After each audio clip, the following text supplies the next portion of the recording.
Saturday live with Carol Dooley on Dublin's new place to relax. Sunshine 106.8. My pleasure now to introduce you to our next guest, a name that you will most definitely know very well. He's a celebrity doctor. He's published a book, Behind the Mask. We'll give you a chance to win a signed copy of that as well. And in a moment, Dr. Treacy, Patrick Treacy, we'll have a chat about Michael Jackson as well, not least because the man who was convicted of involuntary manslaughter in the deaths surrounding Michael Jackson has just published quite the controversial book. But before we talk about that, let's talk about you, because you've come a long way from Northern Ireland. You're a man of significant travel, amazing stories. When you look back, are you incredulous at the way it's all happened, or were you always like that? Did you have a plan in the early days? Were you always ambitious? You know, there's something even when you're very young that I think intrinsically motivates you more than other people. For instance, you remember that bit in my book when I was still about 7 or 8 and I'd be taking down the atlas of the world? Yes. You know, the fact, I suppose, that I was looking up towns in Russia and all the rest, but nobody else was, and the fact that sort of my schoolmaster at the time let me do that and would just look at me as if to say, you know, God, it's great you have an interest in that. I think something drives you and motivates you from a very young age. There's many reasons, I think, that sort of, you know, drive people forward. I mean, certainly the sort of things that drove me forward was a spirit of adventure. I mean, I could have sat down originally and stayed in the one place for 5 years and done plastic surgery, but I didn't want to do that. So when I get invited now to lecture, let's say in Las Vegas or San Francisco, whatever, I don't tend to do that anymore because I've done it so often. So I go to the stranger places. I've been invited to Azerbaijan. What other opportunity am I going to get to go to Azerbaijan? I found as well when I was travelling, you're often better travelling on your own. The response you get from people, the sort of, you would say vulnerability, but it's not. People actually look at you in a different way and are really nice to you and invite you into their homes and all the rest. And you have a totally different travelling experience. So more remote they were, be it Aboriginal elders, because I worked with the Flying Doctors in Broken Hill, and you don't get much more remote than that, except for maybe the Northern Territories. Where is that? Where is Broken Hill? Broken Hill is the last place the sun sets in New South Wales, so it's right in the centre of Australia. The type of territory where David Bowie's Les Dance was. Right, you know, right. that was in our area. Well, sure, you went off. I mean, you're a huge Bowie fan. I mean, that was one of the reasons that you went off in the first place, wasn't it? I mean, well, following him. I suppose I went off originally to sort of earn some money for college. And I suppose when I had the opportunity to do like a roadie with the group, they were going from Scandinavia down through Holland and then into Germany and down to Munich. The big one was Munich, and actually I was doing what we call a Turkey run, which is bringing cars from Germany down to Turkey to try and get some money for college. That's one part of the book that I was really fascinated about, the fact that you smuggled the cars basically to make money. The interesting thing is there have been parts of my life that you would look at. Northern Ireland is one, the Iraq years is another, Berlin Wall is another. But if we were to look at the Northern Ireland years, I grew up on the border, actually just 100 yards from the border. And everybody in our area when I was growing up smuggled everything. You know, people from the south in Ballyshannon and Doran used to bring up butter and they'd get tyres in Northern Ireland, and you'd sit there when you were 10 years of age with an angle grinder taken off made in the UK on them. So smuggling was part of life. So it was in your blood, basically. You didn't see it as anything morally wrong. Yeah. You know, it was just a means of, I suppose, economics. In border areas, they were very deprived at the time. And as a consequence of that, people had to do what they had to survive and get an income. And when I was in Germany originally, I mean, we had a painting company that sort of, I knew that I wouldn't get enough money together. So German students were doing this all the time. They were bringing cars from, let's say, Dortmund, Munich, down to Istanbul and making 4 times the money for them. So technically all we did was scale it up and sort of brought 6 or 7 at a time. And so where did the I could sit and talk to you all afternoon because there's so much. I mean, there is so much.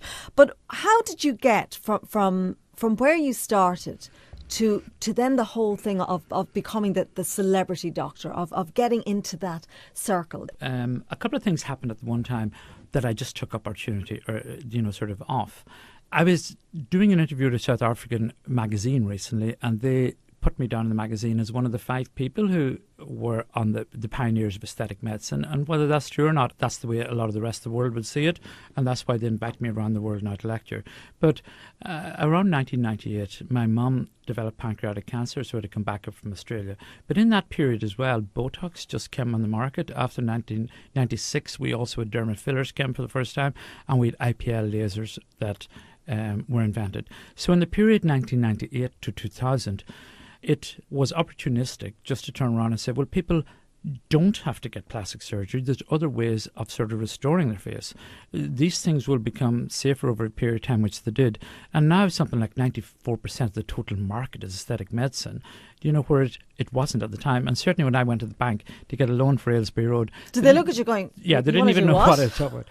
I had to say that I was going to do dermatology general practice, and I had to bring patients in at the time, because it was a far-flung vision that has been so successful that now everybody's doing it everywhere. Beauticians, nurses, dentists. It really, I suppose, has revolutionised. But did you see it at the time? Did you think, yeah, I know this is going to be a big one, that in time this is really the thing to be involved with, because it's only going to get bigger? I think that's fair to say, yeah. I certainly lectured on it in 2001, The Future of Aesthetic Medicine, and I would have been considered pioneering in that. And also, we were lucky, in many ways also, because the Americans were very behind us. Europe really led the way in this, mainly because the FDA held up everything for 5 or 6 years. So we had hyaluronic acid, which was a very, very safe dermal filler when America still was using collagen. So I would have had a lot of patients flying into Dublin from New York and from San Francisco back in the sort of early noughties, and we thought nothing of this, So I would have had a name because I was lecturing in the States, and I really talked down to some American doctors and said, don't even bother talking to me about collagen, because this is going to go by the wayside, and they were trying to compare everything to collagen, and they maintained that stance for many years, whereas even American patients knew this is not the way to go, because collagen only lasts 3 months. You could have an anaphylactic reaction from it. It came from a bovine source. You had to have adrenaline on board, so it made no sense that that this totally neutral compound, hyaluronic acid, that's non-immunogenic, that's non-antigenic, that can't really set up injection problems unless injected into the wrong area.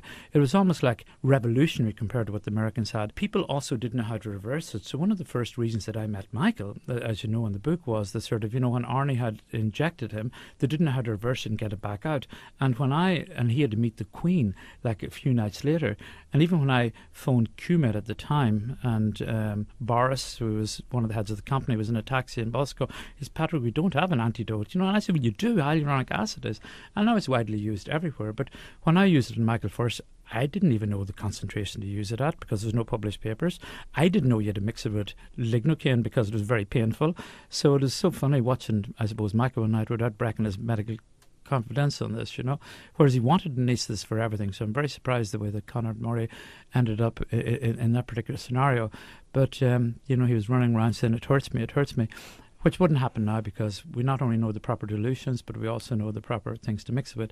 And the other thing is that I wrote some of the protocols on reversal, and I was in Georgia just last week, and the American doctors all tell me they use my protocols in their hospitals, which is wonderful, So I suppose if we were to do nothing else, I suppose that's an accolade within itself. Absolutely, absolutely. Yeah. If you just joined us, this is Saturday Live on Sunshine 106.8. Our special guest this afternoon is Dr. Patrick Treacy. Patrick, you just brought Michael Jackson into our conversation. Stay with me, because I want to talk about more, and not least because the man who was convicted of Michael Jackson's manslaughter, Conrad Murray, has just brought out a book this week, so I want to get your take on that. Before we go any further though, and we will talk next, just tell us briefly, how did the whole thing come about? I know that you were being interviewed by Ryan Tuberty and then you got a call, so what was the deal there? I'm not sure what the deal was, but Grace Rwanda was sort of waiting in my clinic when I came back, but she didn't say it was Michael. She just said, I want you to meet a famous American celebrity, and can we sort of see him later at night time, The girls originally thought it was Puff Daddy, you know. And in that period, before, believe it or not, I had treated a very famous American female singer, as famous as Michael. So I suppose, you know, sort of my name was out there. Well, we certainly have more to talk about to that end here on Saturday Live. Our guest this afternoon, Dr. Patrick Treacy. His book, by the way, autobiography, is Behind the Mask, and we'll have some signed copies for you as well. More to come, most definitely. Saturday Live with Carol Dooley on Dublin's new place to relax. Sunshine 106.8.